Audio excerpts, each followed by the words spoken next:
ସମସ୍ତଙ୍କୁ ନମସ୍କାର।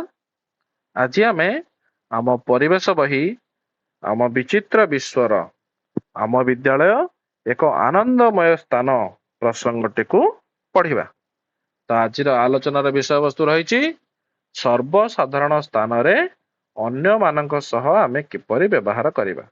ତ ତୁମ ପାଇଁ ଶିକ୍ଷଣ ଉଦ୍ଦେଶ୍ୟ କଣ କଣ ରହିଛି ନା ସର୍ବସାଧାରଣ ସ୍ଥାନ କାହାକୁ କୁହାଯାଏ ତୁମେ ଜାଣିବ ଆଉ କହିବ। ତା ସହିତ ସେଠାରେ ଆମେ କିପରି ବ୍ୟବହାର କରିବା ତାହା ମଧ୍ୟ କହିବ। ଠିକ ଅଛି, ତେବେ ଆସ ଆମେ ପ୍ରଥମେ ଗୋଟିଏ ଗପ ଶୁଣିବା। ଟିକି ଓ ଟୁକୁ ଦୁଇ ଭାଇ ଭଉଣୀ। ଦିନେ ସେମାନେ ସେମାନଙ୍କ ବାପାଙ୍କ ସହିତ ସହରକୁ ବୁଲିବାକୁ ଯାଇଥିଲେ। ସେଦିନ ବାପା ସେମାନଙ୍କୁ ସର୍ବସାଧାରଣ ସ୍ଥାନରେ କିପରି ବ୍ୟବହାର କରିବାକୁ ହୁଏ ତାହା ଶିଖାଇବାକୁ ସ୍ଥିର କଲେ। ଚିତ୍ରରେ ଦେଖିପାରୁଥିବ ସେମାନେ ବାପାଙ୍କ ସହ ଯାଉଛନ୍ତି। ସେମାନେ ପ୍ରଥମେ ସେମାନଙ୍କ ଜେଜେବାପାଙ୍କୁ ଦେଖିବା ପାଇଁ ଡାକ୍ତରଖାନା ଗଲେ। ଡାକ୍ତରଖାନା ଭିତରକୁ ପଶୁ ପଶୁ ଟୁକୁ ଜୋରରେ ପାଟି କରି କହିଲା, ବାପା ଦେଖ କେତେ ବଡ ବିଲ୍ଡିଂ। ବାପା ତୁରନ୍ତ ଟୁକୁର ଓଠରେ ଆଙ୍ଗୁଠି ରଖି ଇସାରାରେ ଚୁପ୍ ରହିବାକୁ କହିଲେ। ସେ ବୁଝାଇଲେ ଡାକ୍ତରଖାନାରେ ରୋଗୀମାନେ ବିଶ୍ରାମ ନେଉଛନ୍ତି, ତେଣୁ ଏଠାରେ ପାଟି କରିବା ଅନୁଚିତ। ଏହାପରେ ସେମାନେ ଔଷଧ ନେବା ସମୟରେ ବାପା ନିଜ ପାଳି ଆସିବା ଯାଏ ଧାଡିରେ ଠିଆ ହେଲେ। ସେ କହିଲେ, କାହାକୁ ଠେଲାପେଲା ନ କରି ନିଜ ପାଳିକୁ ଅପେକ୍ଷା କରିବା ହିଁ ଶୃଙ୍ଖଳା। ତା ବାପା କଣ ଶିଖେଇଲେ ନା ଡାକ୍ତରଖାନାର ଯେହେତୁ ରୋଗୀମାନେ ନିଜର ରୋଗର ଉପଶମ ପାଇଁ ବିଶ୍ରାମ ନେଉଛନ୍ତି, ସେଠି ଯଦି ପାଟି କରିବା ସେମାନଙ୍କ ବିଶ୍ରାମରେ ବ୍ୟାଘାତ ହବ। ତା ସହିତ ଆଉ ଗୋଟେ ମଧ୍ୟ ଶିକ୍ଷା ଦେଲେ କଣ ନା ଆମେ ଯେତେବେଳେ ବି ଯାଉଛେ ଆମେ ଧାଡିରେ ଠିଆ ହବା ଆଉ ନିଜ ପାଳି ଆସିବା ଯାଏ ଅପେକ୍ଷା କରିବା, କାହାକୁ ଠେଲାପେଲା କରିବା ନାହିଁ। ତାପରେ ସେମାନେ କଣ କଲେ ନା ଡାକ୍ତରଖାନାରୁ ଫେରିବା ବେଳେ ସେମାନେ ଏକ ବଡ ଦୋକାନକୁ ଗଲେ।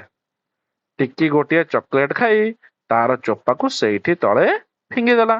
ତ ବାପା କହିଲେ କଣ, ଟିକି ଏହା ଏକ ସର୍ବସାଧାରଣ ସ୍ଥାନ।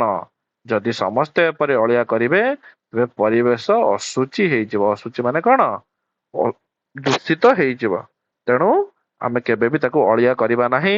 ତ ବାପା ଟିକିକୁ ସେଇ ଚୋପାଟି ଉଠାଇ ପାଖରେ ଥିବା ଅଳିଆ କୁଣ୍ଡରେ ପକେଇବାକୁ କହିଲେ, ଡଷ୍ଟବିନରେ ପକେଇବା ପାଇଁ କହିଲେ। କାରଣ ଅଳିଆ ଆବର୍ଜନାକୁ ଆମେ କଣ କରିବା, ଡଷ୍ଟବିନରେ ହିଁ ପକାଇବା।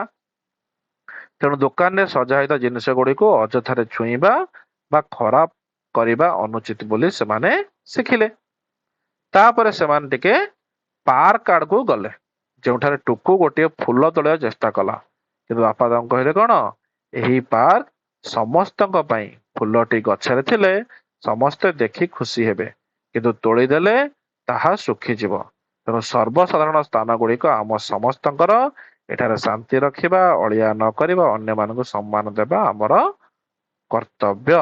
ତେଣୁ ବାପା ତାଙ୍କୁ କଣ ଶିଖେଇଲେ, ଆମେ କେବେ ବି ଯେତେବେଳେ ପାର୍କ ଯାଉଛେ ସେଠି ଆମେ ଫୁଲ ଛିଡେଇବାନି। କାରଣ ଫୁଲ ଦେଖିଲେ ପାର୍କଟି ଅତି ସୁନ୍ଦର ଦେଖାଯିବ ଆଉ ଲୋକଙ୍କ ମନ ପ୍ରଫୁଲ୍ଲ ରହିବ।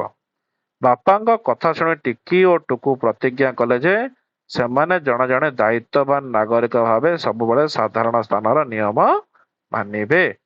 ତେଣୁକରି ଆମେ ବି ସେମିତି ଟିକି ଆଉ ଟୁକୁ ପରି ଆମେ କଣ କରିବା ନା ସର୍ବସାଧାରଣ ସ୍ଥାନରେ ଆମେ ସବୁ ନିୟମ ମାନିବା। କେବେ ବି ତାକୁ ଅପରିଷ୍କାର କରିବା ନାହିଁ। ସେଠି ଶାନ୍ତି ଶୃଙ୍ଖଳା ରକ୍ଷା କରିବା ଆଉ ସେଠି ଯୋଉମାନେ ଥିବେ ସମସ୍ତଙ୍କୁ ସମ୍ମାନ ଦେବା। ତାହେଲେ ଏଇ ସର୍ବସାଧାରଣ ସ୍ଥାନ କାହାକୁ କୁହାଯାଏ? ଯେଉଁ ସ୍ଥାନ ଗୁଡିକ ସମସ୍ତଙ୍କ ବ୍ୟବହାର ପାଇଁ ଉଦ୍ଦିଷ୍ଟ ତାହାକୁ ଆମେ ସର୍ବସାଧାରଣ ସ୍ଥାନ କହିବା, ଯୋଉଠି ସବୁ ଶ୍ରେଣୀର ଲୋକମାନେ ଯାଇପାରିବେ। ଉଦାହରଣ, ପାର୍କ, ବସଷ୍ଟାଣ୍ଡ, ଡାକ୍ତରଖାନା, ବଜାର, ବିଦ୍ୟାଳୟ, ରେଳ ଷ୍ଟେସନ। ଏଠିକି ସମସ୍ତେ ଯାଇପାରିବେ, କାହାକୁ ବାରଣ କରାଯିବ ନାହିଁ। ଏହି ସ୍ଥାନ ଗୁଡିକରେ ଆମକୁ ସମସ୍ତଙ୍କ ସହ ମିଳିମିଶି ଚଳିବାକୁ ପଡିଥାଏ। ଯେପରି ଆମେ ସୁସ୍ଥ ଆନନ୍ଦ ଅନୁଭବ କରିବା ପାଇଁ ନିରାପତ୍ତା, ଯତ୍ନ, ସମ୍ମାନ ଆବଶ୍ୟକ କରୁ, ସେହିପରି ଆମେ ବିଦ୍ୟାଳୟରେ, ଗୃହରେ କିମ୍ବା ସର୍ବସାଧାରଣ ସ୍ଥାନରେ ଅନ୍ୟମାନଙ୍କ ସହିତ କିପରି ବ୍ୟବହାର କରିବା ତାହା ମଧ୍ୟ ଗୁରୁତ୍ୱପୂର୍ଣ୍ଣ ଅଟେ। କାରଣ ଆମର ବ୍ୟବହାର ଏହି ସ୍ଥାନ ଗୁଡିକ ଶାନ୍ତିପୂର୍ଣ୍ଣ ଏବଂ ସ୍ୱାଗତ ଯୋଗ୍ୟ କିମ୍ବା ଅଶାନ୍ତ ଏବଂ ଅସ୍ୱାସ୍ଥ୍ୟକର କରିପାରେ।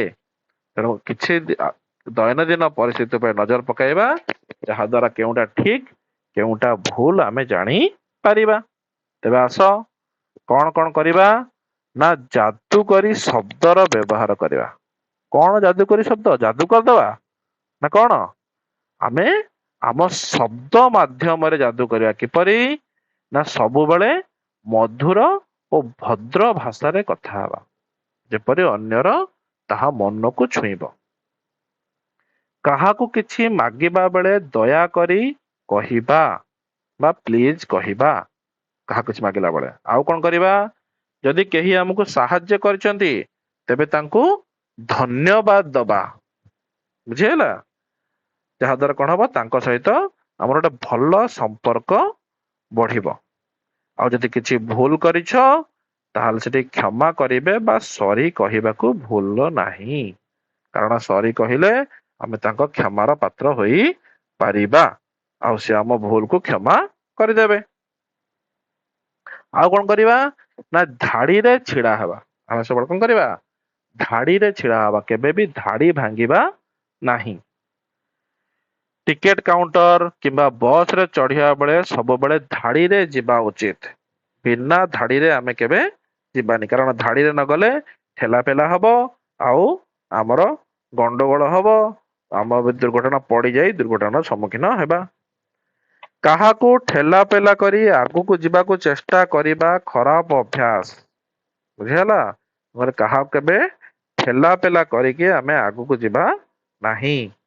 ଧୈର୍ଯ୍ୟର ସହ ନିଜ ପାଳି ଆସିବା ଯାଏ ଅପେକ୍ଷା କରିବା, କାରଣ ସମସ୍ତେ ଧାଡିରେ ଠିଆ ହେଇଥିବେ। ତେଣୁ ଯେପର୍ଯ୍ୟନ୍ତ ଆମ ପାଳି ନିଜ ପାଳି ନ ଆସିଛି ସେ ପର୍ଯ୍ୟନ୍ତ ଆମେ ଅପେକ୍ଷା କରିବା। ଆଉ କଣ କରିବା ନା ମିଳିମିଶି ଖେଳିବା। ଚିତ୍ରରେ ଦେଖିପାରୁଥିବ ପିଲାମାନେ ସବୁ ମିଳିମିଶି ଖେଳୁଛନ୍ତି କେମିତି ପାର୍କରେ। ତେଣୁ ପାର୍କରେ ଦୋଳି ଖେଳିବା ବେଳେ କିମ୍ବା ଖେଳଣା ବ୍ୟବହାର କରିବା ବେଳେ ଅନ୍ୟ ପିଲାମାନଙ୍କୁ ମଧ୍ୟ ସୁଯୋଗ ଦେବା ଉଚିତ। ସମସ୍ତେ ମିଳିମିଶି ଖେଳିବ, ତୁମେ ଖେଳି ସାରିଲା ପରେ ଅନ୍ୟ ଜଣଙ୍କୁ ସୁଯୋଗ ଦବ, ନା କି ତୁମେ ଏଠି ଗଣ୍ଡଗୋଳ କରିବ, ନାଇଁ ମୁଁ ଖେଳୁଛି ତ ମୁଁ ଏଠୁ ଉଠିବିନି, ଏମିତି କେବେ ବି କହିବ ନାହିଁ। ତା ସହିତ ଆଉ କଣ କରିବ ନା କୌଣସି ଜିନିଷ ପାଇଁ ସାଙ୍ଗମାନଙ୍କ ସହ କଳି ଝଗଡା କରିବା ମଧ୍ୟ ଉଚିତ ନୁହେଁ। କାହା ସହିତ କେବେ ବି କଳି ଝଗଡା କରିବ ନାହିଁ, ସମସ୍ତେ ମିଳିମିଶି ଖେଳିବ। ଆଉ କଣ କରିବ ନା ମିଳିମିଶି ଖେଳିଲେ ଖେଳର ମଜା ଦୁଇ ଗୁଣିତ ହୋଇଯାଏ।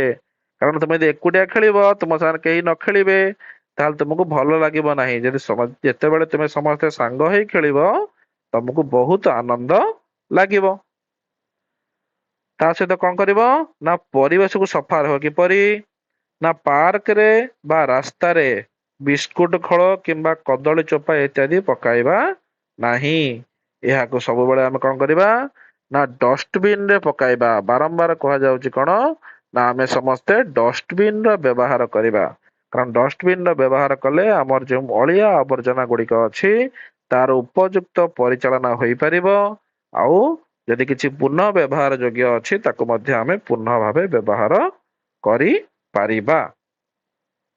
ତା ସହିତ ଯଦି ପାଖରେ ଡଷ୍ଟବିନ ନଥାଏ ତେବେ ଅଳିଆକୁ ନିଜ ବ୍ୟାଗ ରଖି ଘରକୁ ଆଣି ପକାଇବା ଭଲ।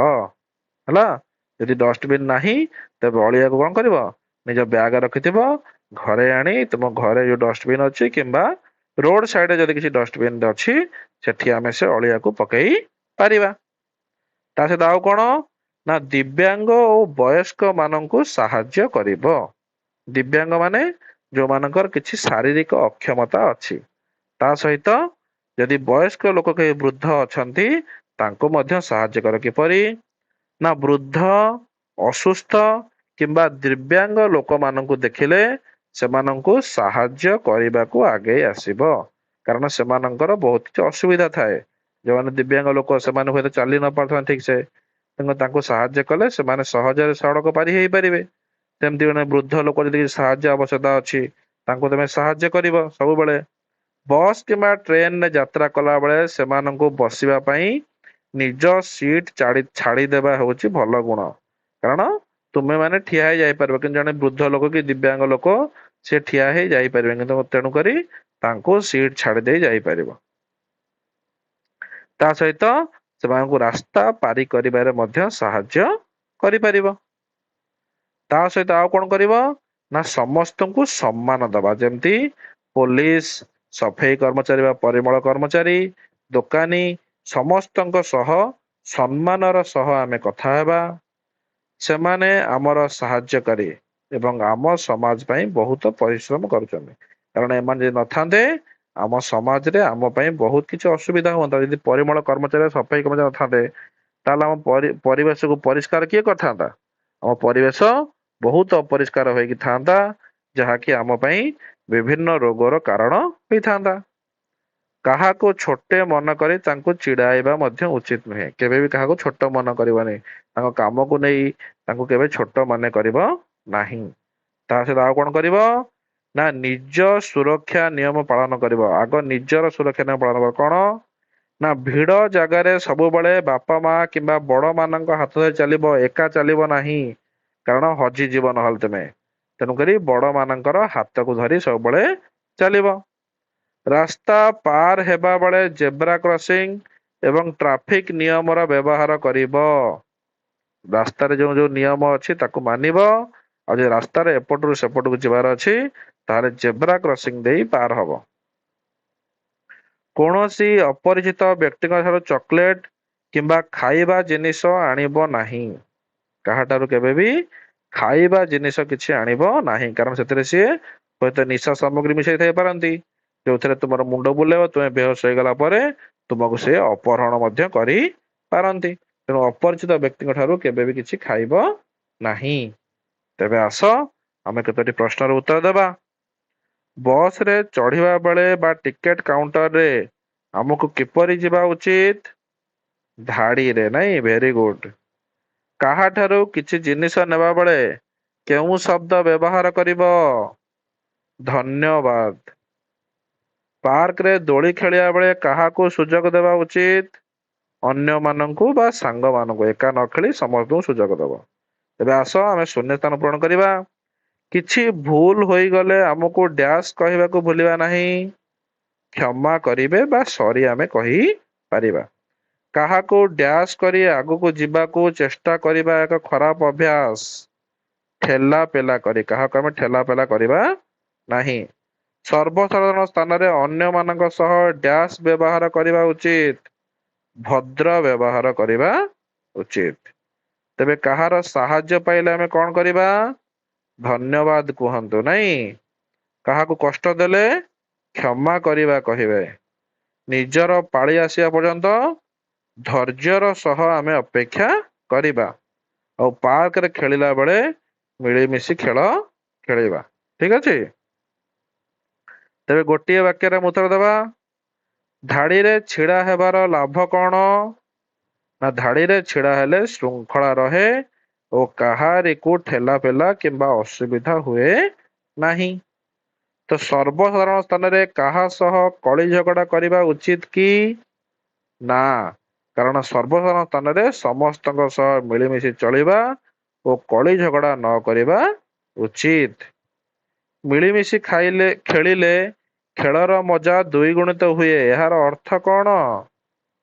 ଏହାର ଅର୍ଥ ହେଉଛି ଏକାଠି ଖେଳିଲେ ଆମେ ଅଧିକ ଖୁସି ପାଉ ଏବଂ ସାଙ୍ଗମାନଙ୍କ ସହ ଭଲ ସମ୍ପର୍କ ଗଢି ଉଠେ, ନା ନାଇଁ?